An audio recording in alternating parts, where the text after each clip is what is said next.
Welcome to another episode of Questions with L.A. Marzulli.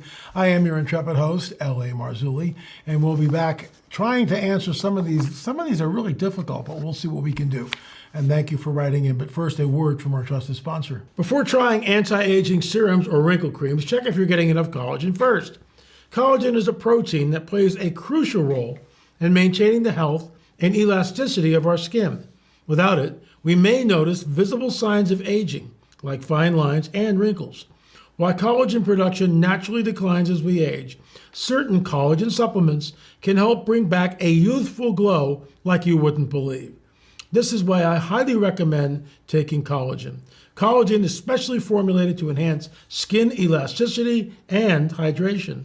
It's made with the top 5 most powerful types of collagen that are essential for skin health, elasticity, and firmness. Folks, with only 10 grams of bioactive collagen peptides per serving, collagen is designed to make it easy to boost your collagen levels to support healthier skin. Try it today and receive 53% off, free shipping, free VIP live health and fitness coaching for life. What a great deal. And also a free new e-report titled The 14 Foods for Amazing Skin and a 60-day money-back guarantee. So folks, if you don't see it working, they'll give you your money back. Plus, you'll also help feed a hungry child, families and communities in need of healthier lives with your order through BioTrust partnership with NoKidsHungry.org. What a great company. Check it out today. Go to healthwithla.com, healthwithla.com, or please click the link right below here in our description box. I'm down somewhere in the bottom of the queue in the early months of this year, so we are working our way through them. If you've got questions, it's questions at lamarzulli.net. Questions at lamarzulli.net. They automatically come in on the email. They're in the queue, working from the bottom up. I promise you I will get to them. So, this is from Christian. Hello, LA. You mentioned in the first Watchers episode the Supernatural Guidebook as a good source for interacting with extra-dimensional beings. Can you please tell me the full name of the author and the book name? Okay, I'm kind of smiling already. I love these because when I talk about the Guidebook of a Supernatural, that's what I call the Bible. The Bible is the guidebook to the supernatural because it tells us how to interact. It tells us what's really going on. It shows us Genesis 3:15 from the seed war up to the book of Revelation, where the seed of the dragon, the son of perdition, manifests as the Antichrist. It's the whole deal. And the Bible really is a supernatural book. And it's the guidebook to the supernatural. That's why it tells us, don't mess around with necromancers or soothsayers. Don't go there.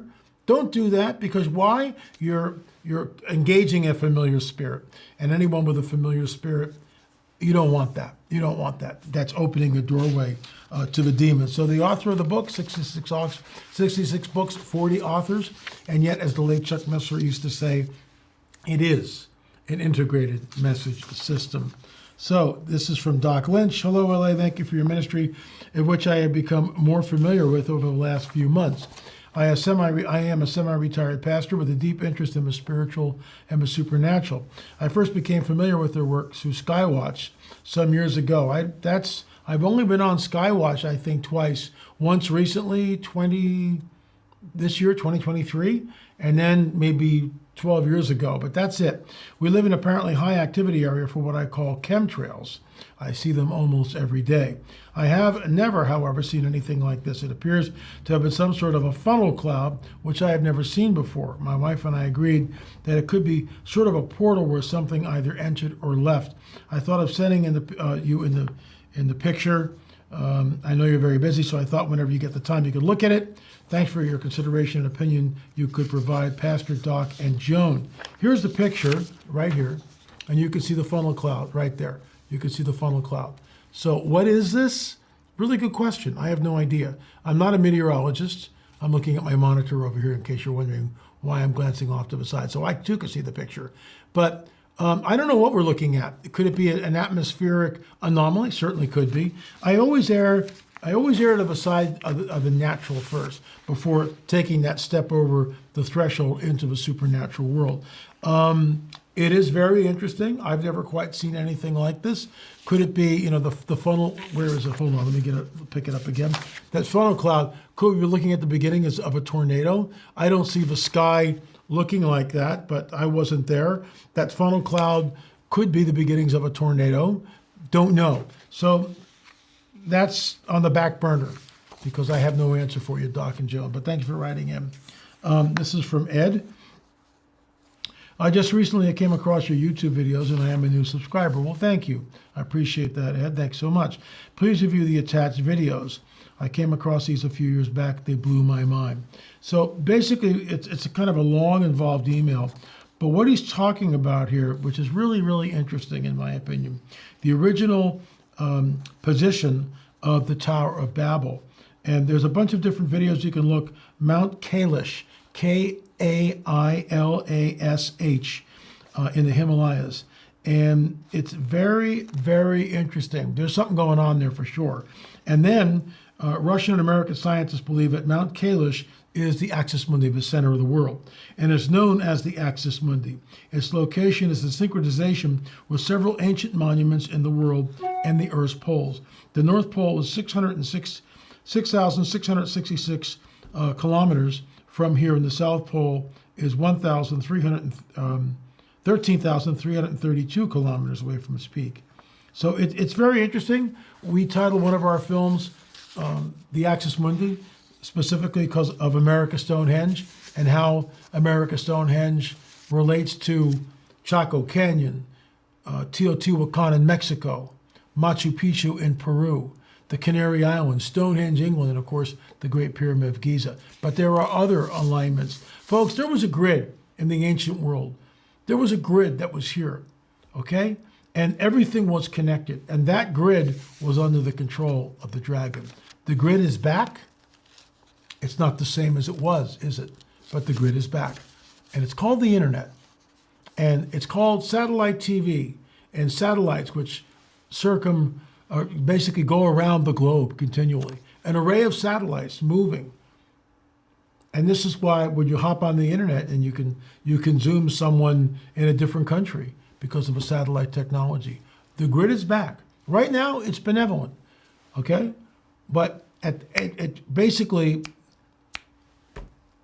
just at the flip of a coin, it all can be turned against us.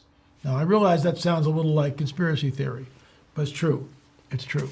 It can be used against us.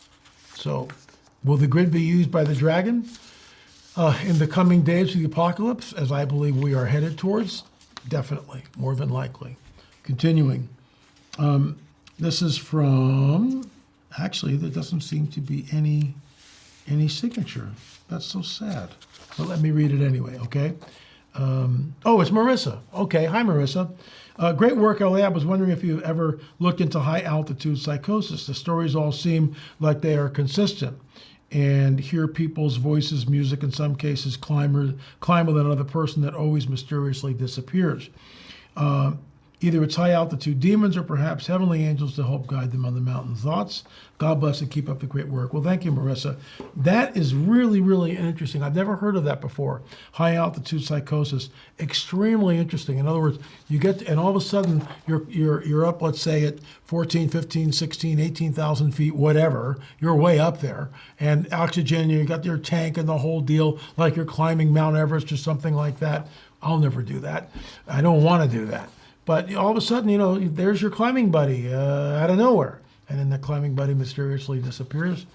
Very interesting. I would err towards angels at this point, but that's just my take. Thanks for writing in, Marissa. This is from Linda. Dear LA, your work appeals to a wide variety of interests, from burial mounds, UFO sightings, crop circles and giants, to megaliths and more. Thank you for your research. Well, thank you, Linda, for the kind words. Testimony and faithful sharing. Just today, I watched an excellent interview of Julie Ryder on oneheartinfo.org, Saving Giants Playground, regarding the Giants Playground in Montana. Have you been there? What are your thoughts about this place? They are doing construction work just across the road from this megalithic site and demolishing things. Julie wonders why there. Another website I checked out was Montana Megaliths. We did a Tim Alberino and myself, and Gil Zimmerman shot everything, they did the cinematography on it. So Tim and I and Gil are there at Sage Wall, and we debunked it very quickly. While it looks like similar in some ways to Sacsayhuaman, those huge megalithic stones that we see in Peru, whole different deal. The stones in Peru, that wall is a real wall, and you can see that it's the hand of man or something else, fallen angel technology, Nephilim architecture in my opinion, and that's what it is. But these megaliths like Sage Wall, these are natural formation. People need to understand that there was a glacier 2 miles high, 2 miles high in that area. And then of course it all melted at the end of the last ice age. 2 mile high glacier, anything's possible. The amount of pressure. And so we show in our, it's on my YouTube channel, right here on this YouTube channel. You can look up Sage Wall, Montana megalith. It should come up on my channel. What I do find interesting is that you can see the fissures, but the fissures begin and then disappear in the rock. And when you went on the backside, it's plain to see that the one rock, which appeared to have 3 different stones put together, was actually just one rock. So with all due respect to Julie, I have not been to the Giants Playground, as she calls it. It's on the bucket list. I would like to go there. I do find it interesting that they are working construction in that area. I do not think that this is Nephilim architecture, fallen angel technology, based on my work and Tim Alberino's work at Sage Wall. Again, got to give Julie the doubt. She's been there. I have not. But I've seen some of the pictures, and right now I'm not convinced because of a 2 mile high glacier in the area. That is a lot of energy. Moving right along, this is from Michael Glenn, and he writes War and Peace. Folks, try to keep them pithy. Try to keep your questions to 1 or 2 lines. I had some very strange encounters with some type of supernatural creatures or beings in an apartment I lived in Casper, Wyoming. This was the apartment that the old Catholic priest had lived in and passed away. Well, here's the first encounter. I was sitting in the living room playing my guitar around 1:30 p.m. in the afternoon, facing the north wall. My entry door was on the east side of the apartment in a little hallway. When out of the corner of my eye, some type of blue light was coming through the door. I turned to get a better look at it, and it came into the apartment, moving slowly towards me. It was floating about 3 feet off the floor. It had a dark to light, transparent, beautiful snake-like body, about 1 foot around, just floating in the air. It got to about 1 foot in front of me and stopped and was looking straight at me. It had a face with dark eyes and mouth, and its mouth was moving like it was talking to me, was trying to tell me something, but I could not hear anything. I told it, I can't hear you. What are you trying to say? So I tried to touch it. It would not let me touch it, and it backed off. This lasted about half an hour. Then it backed out of the door and was gone. Number 1, rebuke first, ask questions later. You see something like this, don't make contact with it. Don't make contact with it. Rebuke first and ask questions later. If, let's say, an angel appears, first thing you ask is, did Jesus come in the flesh? Yes or no? Yes or no? Did Jesus come in the flesh? If we get anything other than, oh, absolutely, he is Lord and Savior, and he did come in the flesh, and I bow my head towards him, that's the answer we want to hear. What we don't want to hear is, well, not really. He really didn't come in the flesh. He was just all spirit. Sort of the Gnostic Gospels, the Nag Hammadi Gospels, where Jesus was really a spiritual being and never was in the flesh. That which is from the beginning, which we have heard, which we have seen, our eyes have seen and our hands have touched. This we proclaim to you, the word of life. Their hands touched it. It was real. He was here. And you know what, folks? I think he's coming back again. Anyway, be careful. Put on the armor of God. Rebuke first, ask questions later. This is from Sean. Hey, LA, thank you for what you do. I love your ministry. Thank you, sir. Appreciate that. I have only been a fan for a few years because it was only during that time I was introduced to you from a YouTube video that autoplayed after a Chuck Missler video. I'm so grateful I did. I used to have all the same questions I hear you talk about after getting saved. Why would God have Joshua slaughter everyone? Does that say what I think it says? Angels hooked up with human women? It's exactly what it is. That's my wheelhouse. And I would encourage you to get On the Trail of the Nephilim or The Cosmic Chess Match, our book, or How the Nephilim Returned After the Flood. The title of that is Counter Move. So Cosmic Chess Match and Counter Move, the two go hand in hand. Talks about the Nephilim. And unless we understand the seed war, when we get to passages like the conquest of Canaan, we're left kind of going like, oh my gosh, what is going on here? Why is this happening? Why the mandate to go out and kill? Because they're hybrid entities. They're not supposed to be here. They are soulless. He also asked about Scott Walter, American Unearthed, and an Anasazi site. It appears to be what looks like the Ark of the Covenant. Hard to say what we're looking at. I did see the picture. Very difficult to weigh in on that. I would have to get Chief Joseph Riverwind or someone who can look at maybe the petroglyphs and decipher it. I do find it interesting. This is from Janet. I am suggesting you watch this video with Dutch Sense, and I get all that. And Dutch Sense, it's a great channel and pretty amazing. Let me see. These three researchers get together, and it is amazing to watch their research all come together. When they got to the part about the Ohio Valley, talking about the giants and mounds, I thought, wow, LA needs to be there. I would have loved to have been there. I have never seen some of the stuff they are talking about in your work, but all three talk about the long skulls as well. One particular part, they show some, and I'll have to go take a look at this. Look to the far right of a second picture, you will see the giant skeletons. And also look at the 10th picture. Anyway, this is so amazing to watch all of the individual puzzles start coming together. I will definitely go check that out. Janet, thanks so much. If you've got a question, folks, questions at lamarzulli.net, questions at lamarzulli.net. I will get to them. I do promise that. I will be speaking this Friday. I'll be going long. I will be showing something very interesting. A slight little video that we took from the debris field in Roswell, which will be number 7 and 8 in our ongoing UFO series. Number 6 on cattle mutilations is up for pre-sale. You can get the 5-box set right now by going to lamarzulli.net. Right after that, I'll be speaking on Walking on Water Church. That's in Missouri, Pastor Larry Ellison. Go to our website, lamarzulli.net, and click the links, and you have to register to both of these conferences. Thanks so much for watching, folks, and I will be on the trail. I'll be in Ohio, and I hope to see you there. Thanks so much.